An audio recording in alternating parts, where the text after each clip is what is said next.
Oh, hey guys. Okay, so I'm not going to read all of this because there is over 170 pages. And most of it is quite boring and repetitive. But what I did last night, because I could not sleep, was I went through and itemized some of the stuff that she has actually got on this. It's like a spreadsheet has been compiled by a third party. I've got inverted commas here, air quotes, expert.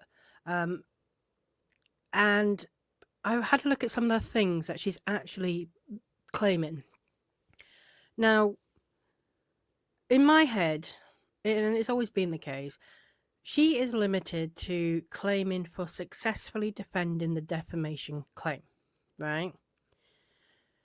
It's not anything offensive. So it can't be anything to do with her claim. It can't be anything where it's like an offensive motion. It has to be defensive, right? It has to be just her, because she's the only one who's applying section 47.1.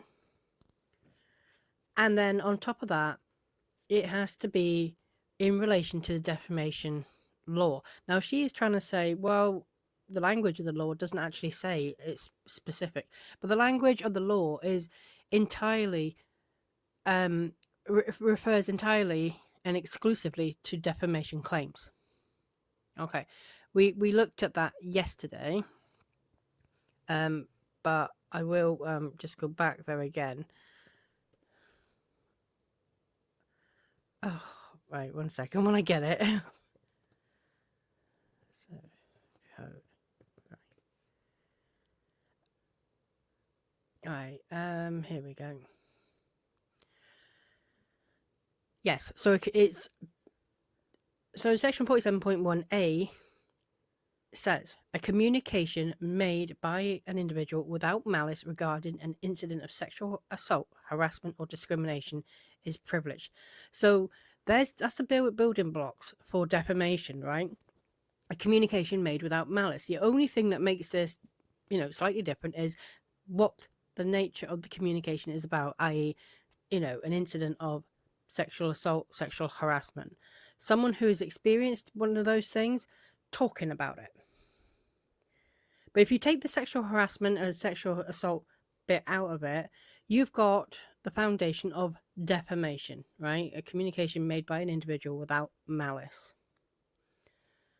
And then in section 47.1b, it specifically refers to a prevailing defendant in any defamation action. It does not say in any action. It says any defamation action. For me, that limits the scope of it. And I think Lively, I don't even know. I can't see how her attorneys are just coming to this conclusion that, well, it doesn't say that we can't ask for fees for everything else that we've done. And, oh, by the way, the cases are consolidated. Good luck untangling that web. No, I think it is, because it goes on. It doesn't just stop there at defamation on that first, on this first bit here, right? Because she's quoted to this point, right? But it doesn't, it carries on, and it says, plus treble damages for any harm caused to them by the defamation action. So it does limit it. Let's go back. So what is she actually, this is the spreadsheet. What is she claiming? So I was going to look out for a few things. Firstly, is there anything here that is not part, in my opinion, relevant to the to the defamation, right? And nearly all of it is. Is there anything that might indicate that it's actually not just her bill, or it's her and Ryan Reynolds, that it might be Ryan Reynolds' bill, or it might be, both of them, in which case, you can't, nothing, no fees for anything that was done for Ryan Reynolds can be paid, can be asked for. And I suspected that they were going to bloat some of this with the work they'd done with Ryan Reynolds. And I am not disappointed. Well, I'm disappointed, but I'm not wrong. Yes, I have found evidence of that. It also can't be anything, as I said, like I said, anything offensive. I found things that are literally described as offensive. One thing I will say though, before I start, is they're citing the complexity of Section 47.1 as, needing all this research because there's no precedent, no case law. Now, there was barely any research done that was itemized as Section 47.1 before the filing of the motion to dismiss. So, in anticipation of the motion to dismiss, there was next to none research done in terms of 47.1. Why? Good question. But also, the way Ezra Hudson put it into the motion to dismiss, it was just like a cursory mention, oh, by the way, there's this law here. And she didn't actually go into great detail other than if Lively makes a complaint about sexual harassment in the workplace, in a defamation, in a lawsuit that includes defamation, and successfully defends it or prevails, then she's entitled to all these fees, awards, damages, etc., etc. Ezra Hudson deliberately kept it that simple, and didn't really go into any more detail than I've just shown you in the statute itself. Why? Because there is no precedent, and because she probably did not want to get herself, say something then that would limit what she could do at this point. All of the research for Section 47.1 came for the fee motion. So back in September, when she renewed her request for Section 47.1 fees, from that point onwards, and especially in May, it was all about Section 47.1. But one of the arguments Ezra Hudson makes is, well, our fees, we had all these hours because we had to do so much research on a niche law that has never been tested in court before. But yet, next to none of that research was done for the motion to dismiss. So, yes, it did come. And yes, I still think she should be able to claim for that. Because it's part of what she's claiming. She should be able to claim. I don't like it, but I'm not talking about Blake Lively specifically. But given that she kind of made the claim from the earliest point, Judge Lyman agreed that she was entitled to something from Section 47.1, and then she has to now go into this whole, back and forth about how much she paid and whether it was reasonable or not. Yes, I do think some of that is relevant. Not all of it. But anyway, I found some just weird stuff in here. So where I put in yellow, because I've color-coded stuff, and it's almost exclusively Michael Gottlieb, this is just me, right? But if we look at this first one here, attention to new lawsuit. So there's 2.9 hours, right, on this. $5,794.20. Attention to new lawsuit filed against BL and there's an XX, and XX is Ryan Reynolds. It will be Ryan Reynolds. It won't be in every case because that is just how they've redacted it. So the woman's declaration that come with this, Diana Kantner, says that, where things are redacted for work product or attorney-client privilege or, so on and so forth, they are not doing the black strike redactions, they're just doing XX. However, there was only one other client of Michael Gottlieb who was also sued in this by Wayfarer in the same complaint. We can safely assume that is Ryan Reynolds. Okay. Meet with clients. Clients, plural. Okay. Down here as well, multiple calls with clients. Again, this is 2.8 hours, right? $5,594.40. Multiple calls / emails with client. Which client?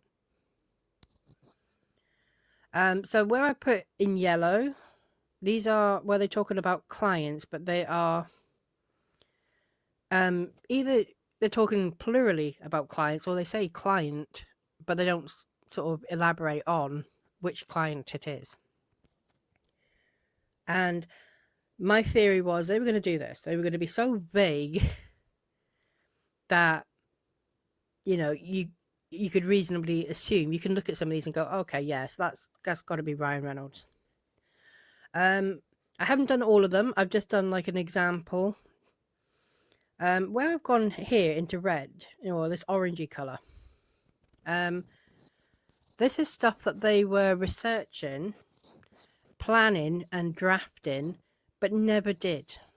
This is a motion to strike Wayfarer's complaint, the amended complaint. And they never did file a motion to strike. Again, another reference to clients. I don't think I looked too much on this page. Okay, so where I put these in green, right? This is like useless bullshit. Why are we even here? Update the master calendar.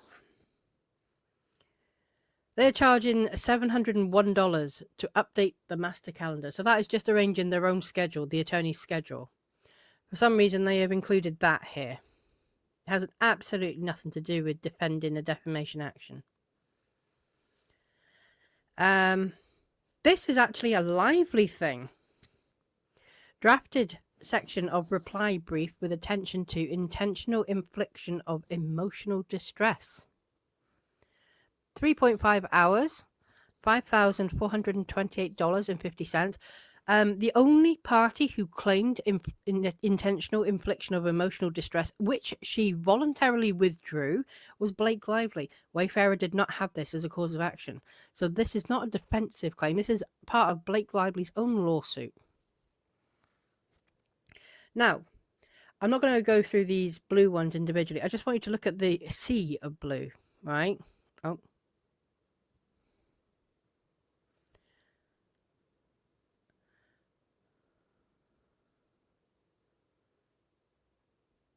See all of this? See how much blue there is? There in that green, by the way, is the attention to Sloan production. What the fuck has that got to do with it? I will come back to that in a minute, that little kind of grayed out part.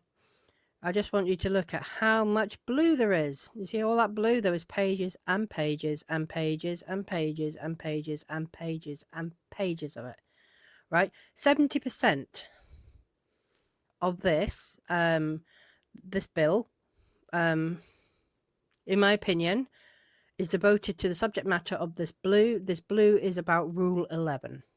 Rule 11, which is the same Rule 11 that Blake Lively already requested attorney's fees, and Judge Lyman made a point of explicitly stating, no, I'm not going to give you attorney's fees, and here's the reason why.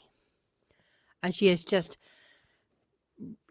basically rewrapped the gift and put it back under and hoped no one will notice. And sorry, I noticed. And not only that, I said I would go back to that grayed out bit. Yes. Okay. I'm trying to blow this up without... Yeah, there we go. Okay, so if you see on that line, okay, where there's a discolored part, Aaron Nathan was the attorney. 2.1 hours, $3,257.10, right? Here is a direct example now of them adding Ryan Reynolds' fees. Revise XX Rule 11 reply, 1.5 hours spent on that, because you can see the 1.5 in brackets. And then next to it, they've itemized Blake Lively specifically. Revise BL Rule 11 reply, 0.6 hours. Most of that entire bill is spent on Ryan Reynolds, and yet it's in here.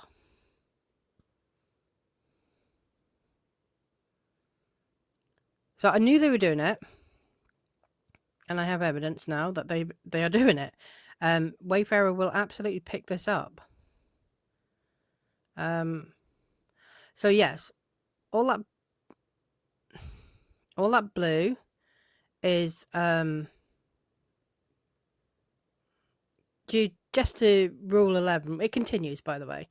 The top green there, anti-slap motions. They wanted to talk about anti-slap motions. Again, that's not something they have filed in this case. They haven't filed anti-slap. The pink underneath it, the pinky purple, again, that's Ryan Reynolds included there. So this is after the Wayfarer complaint has been dismissed, and they are doing 3.4 hours at $5,273.40 research/analysis regarding motion to dismiss prospective amended complaint against Blake Lively and XX, obviously Ryan Reynolds.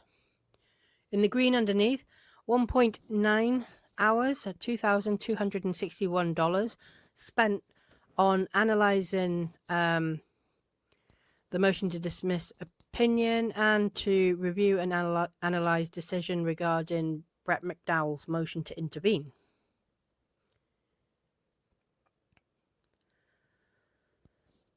In yellow there, what if I put that there? Yes, because it's, again, very vague. Who are we talking about here? But there's an hour and a half of attention to motion for fees and sanctions. In the pink here, yes, in the pink, these are 47.1. This is really where we first start coming into anything that remotely mentions 47.1. And this is the 28th of August. Some of that is in October. Then we go back to Rule 11. So what's in pink is the Section 47. What's in blue is the Rule 11. And again, there's lots of, there's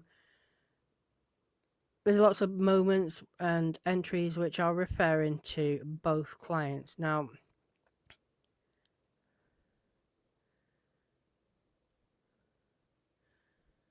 yes, this one actually, this is, so they're charging for obtaining docket and filings for XX versus Baldoni. Now, that's going to be one of two people. It's either going to be Travis Flores or Shane Norman, right? Either way, completely irrelevant.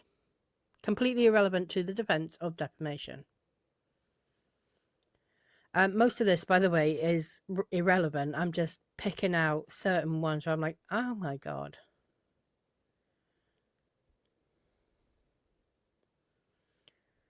There was some, though, that were absolute doozies. Yeah, and again, more telecons with legal team clients, plural, and XX. We don't know who XX is in that case. It could be a law firm. It could be a third party. Regarding issues for discovery. Now, it's important to point out the one thing where I think they're going to struggle with discovery is the fact that you don't need discovery for a motion to dismiss because it is not decided on discovery. And at the point the motion to dismiss was filed and even ordered on, the discovery window had not closed. But she's claiming for discovery. She did not require the discovery for a motion to dismiss. Had she had got out on a motion for summary judgment, then that would be different. Again, they've not even X'd out Ryan Reynolds here. So in yellow here, 0.1 hour, $155.10. Attention to email regarding Blake Lively, Ryan Reynolds. So that's both of them. I found a lot of these entries as well. It's like nearly $200 just to update the team calendar.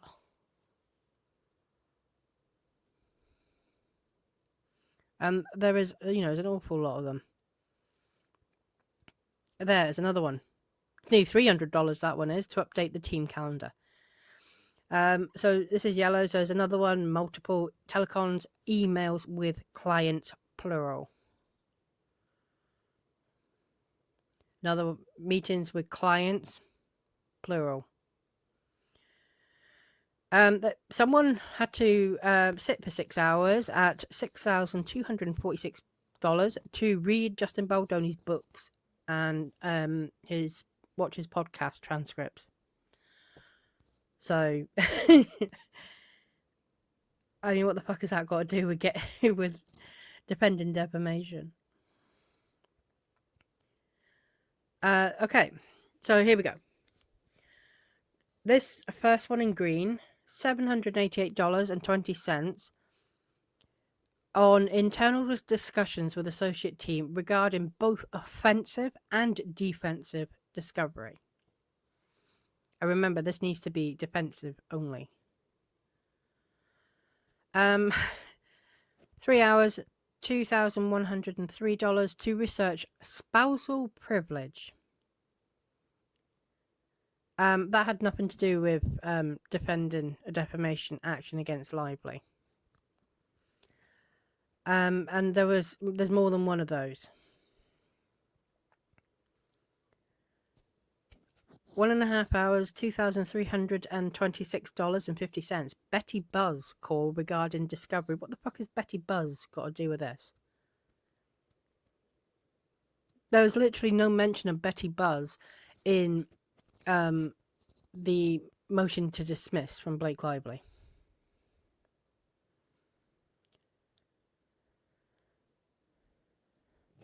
And then this as well. I mean, it's 0.1 hours. It's $53.10. But these little things like this bother me, right?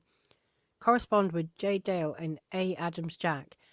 Updated case calendar for material deadlines in various lawsuits involving client. So this is just basically, corresponding with two people over updating the case calendar regarding deadlines for various lawsuits involving Blake Lively, other lawsuits, not this lawsuit. So they're talking about different lawsuits here and then chucking it in. It's going to get worse, by the way. Numerous emails with clients. Both. This one, research discovery requests, including involving children. Okay, so 4.6 hours, $4,788.60 was done on research for discovery requests involving children. Who the hell was asking about discovery requests involving children? What children? This one. So it seems that either Blake Lively or Ryan Reynolds, because we can't be sure here, has a psychotherapist. And 4.9 hours, $5,100.90 was spent on research regarding psychotherapist patient privilege. So someone is seeing, a mental health professional. I'm guessing that would be Blake Lively, because this was close to around the time that they withdrew her emotional distress claims. And again here, draft correspondence to M. Connolly regarding psychotherapist patient and physician patient privilege waiver research. And then we do know that she not too long after, she withdrew the claims. She didn't want to allow discovery. Again, clients plural. Clients plural. Clients plural. I'm trying to get to more important things because there are some stuff that's going to make you scream. Again, we're back to Rule 11. And here. And we're going to get back heavily to Rule 11 soon. And like I say, there is a lot of the stuff that I haven't put anything over, I've not highlighted. Does not mean that that's all okay. I'm trying to pick out certain things, I am. But there's a lot here. So this is for offensive discovery. This is for offensive discovery. This is not defensive. 4 hours, $4,760. Review materials and draft presentation for offensive discovery. Confer with co-counsel offensive discovery. Rule 11.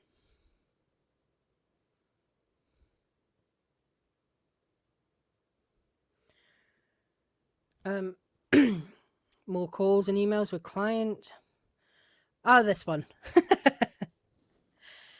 So Blake Lively was dismissed from Jed Wallace's. No, Blake Lively filed 2 motions to dismiss in Texas.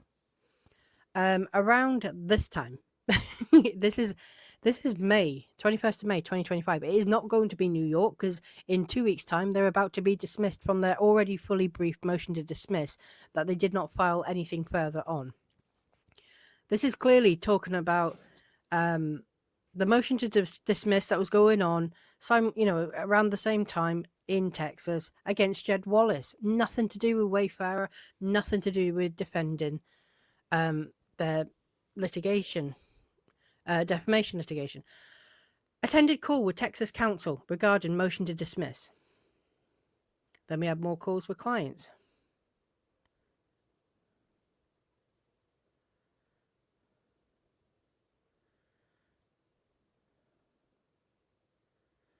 And there's just a pattern of this bullshit all the way through this, by the way.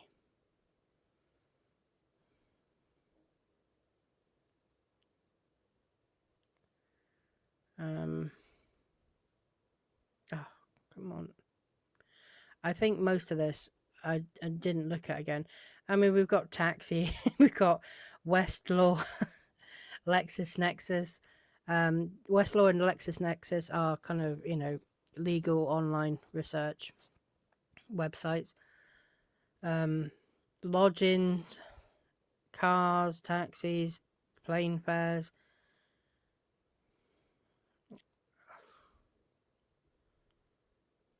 Meals. Some of this is not unreasonable. Some of it's not.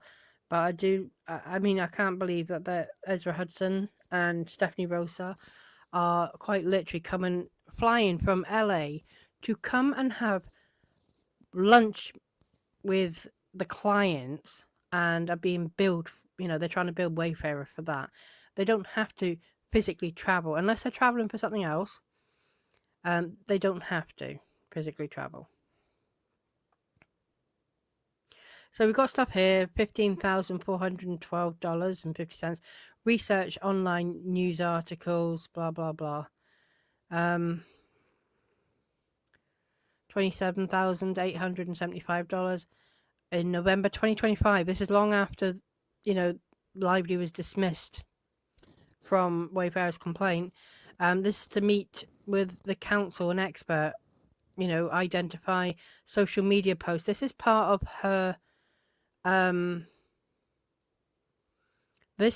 of her retaliation complaint. This has got fuck all to do with anything to do with defamation and defending it. Okay. I'm going to keep going because I'm not wanting this to be a long video. Right, so here we go. We're back to Rule 11. And this one in red, half an hour, $580.50 to review Jones Works motion to dismiss. What the hell has that got to do with it? Rule 11. Now, these red ones, these are all about reviewing decisions and orders granting motion to dismiss, right? And you'd think, oh, okay, then they're talking about Judge Lyman's motion to dismiss in June, where Lively was dismissed. No, it's not. It's Jed Wallace's. Where Jed Wallace, if you remember, as they all flew in for Lively's deposition, right? And then it all got delayed, and that because Jed Wallace got dismissed the day before, and Lively renewed her motion to bring him back in. So it was like, oh, let's not have the deposition because we don't know if Jed Wallace is going to be in or not. All of this red is about talking about reviewing the order and making decisions and planning and strategy decision making. Jed Wallace's motion, like the motion to dismiss Jed Wallace, which was successful, the first one. It's got nothing to do with Wayfarer's complaint.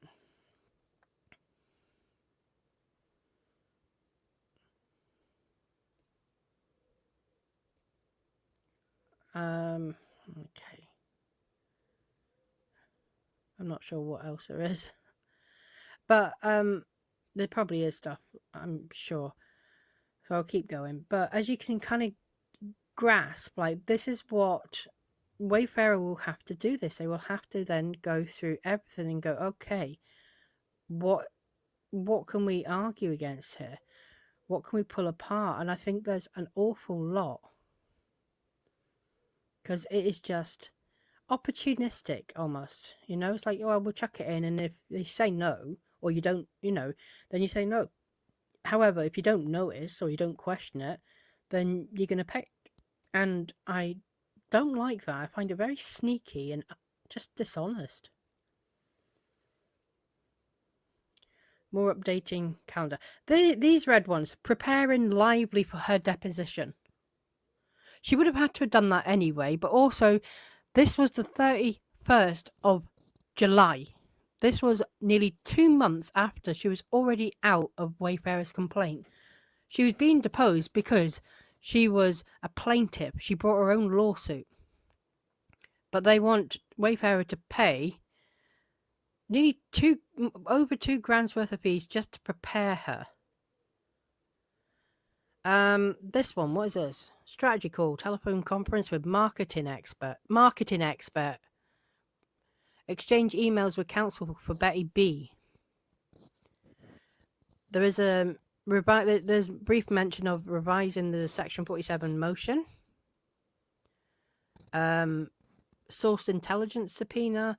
Preparing documents for the intimacy coordinator and Darvo experts. Right? 4.6 hours.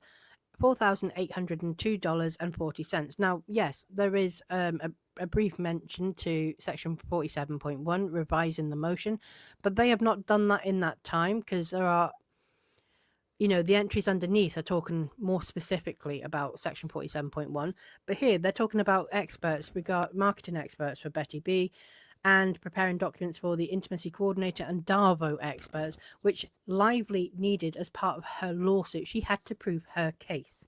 Nothing to do with defending a defamation cause of action. It's just an absolute piss take. More about the stuff in here, right? So, like, right at the bottom here, spoliation, right? This is a lot, these pages, about spoliation sanctions. Again, more spoliation there in red, but 4.5 hours, $4,536. Review, edit, and finalize reply brief in further support of spoliation sanctions, and review Jones' work spoliation reply brief and call with counsel regarding the same. So it's coordinated with Jones' works over spoliation sanctions. More sanctions motions, spoliation, summary judgment. We are now in summary judgment. She is literally there. Review motion for summary judgment, motion for judgment on the pleadings, and spoliation motions, and begin and outline a strategy for division of arguments for hearing. Further prepare for summary judgment, motion for judgment on the pleadings, spoliation, preparation, outline. She is literally trying to claim the fees for the work that was done on the motion for summary judgment and the motion for judgment on the pleadings. That was her own case. The 23rd of February 2026. Absolutely nothing to do with defending defamation against Wayfarer's complaint. This is all about her case now. And to say, hey, by the way, the judge granted the summary judgment, for the most part, and threw out nearly all of her claims. But she still wants Wayfarer to pay for the work that she did to, oppose it. It's just fucking wild. I think we're coming to the end. Oh, yes. I put this there because it's just petty. So they want $6.58 for a white binder that is 3 inches. And also $5.75 for 23 tabs to go in said binder. I mean, that's just the height of pettiness. I really don't think that you needed to claim that. Then there's just a lot of, lunches at hotel stays, etc., lunches, breakfast even. That was funny. Yeah, for the three attorneys from Manat to get together for breakfast. One of them needed a taxi to join the others. I'm not sure. I may have gone past that. I'm sure I highlighted it, but I think I've gone past it. But anyway, you get a flavour of the kind of bullshit that's being pulled here. And that's just literally something I just spent an hour going, with a highlighter going, right, did it.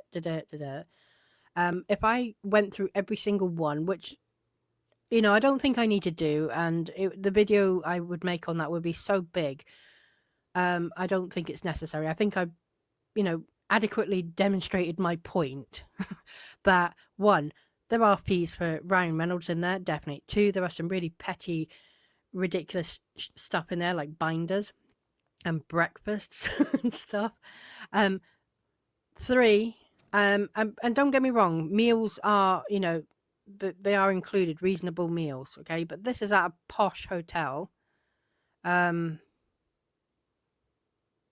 I can't remember. It's one right next to the Ground Zero, the where the Twin Tower Memorial is. Burbeek or something like that. Something like that is.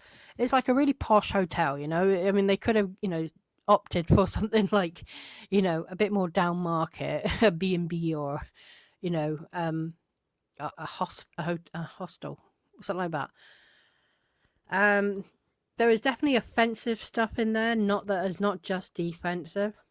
There is far too much Rule 11 stuff in there, considering that they were denied the fees. They are really, really, like, so much of this is Rule 11 sanctions. There is shit regarding Jed Wallace, not just in New York, but also in Texas. The stuff that's going on those dockets, she is trying to slip some of that in here. Yeah, it's just absolutely insane. But there's more than enough evidence there for me that they are trying to include some Ryan Reynolds fees. Not everything, but things that they could, plausibly deny and go, oh, how did that get in there? That kind of stuff. Or stuff that is enjoined. I wondered initially in one of my previous videos, have they got separate client files or have they got joint ones? And it looks like they have actually got, they were treated as a joint client file. And then when they were talking about, in some cases, when they were talking about Blake Lively's motion to dismiss, they would put her initials, which is completely normal. I expect to see that. But there are too many places where they have no initials to say whose file they are working on. And that would not be difficult to amend on their system and then send it over, because there are no invoices. These are not invoices. We've just got this woman who has been paid to say, yeah, I've seen the invoices. Yeah, all good here, nothing to see. And I'm sorry, this kind of money, I want to see invoices. But yeah, I mean, a lot of the stuff could be hidden, and I do think that there is a lot of stuff in there that is actually from Ryan Reynolds. But the fact that she was so brazen to include some of her work for other dockets, so that would be like maybe, because she had a lot of dockets go open. There was Popcorn Planet, Sourced Intelligence, there was Tara Hanks, there was Friedman's Firm. There was just loads and loads of dockets that were open in Perez Hilton. So when we saw entries that were talking about other lawsuits involving client, that's what we were talking about. So that they weren't necessarily anything that was related to this action at all. It was other stuff, and she definitely included stuff like the work for the motion to dismiss and talking to the Texas attorney about that. She included that here, but she is also simultaneously seeking $800,000 from Jed Wallace under Section 47.1. This is absolutely crazy and so disingenuous. Let me know what you think in the comments, though.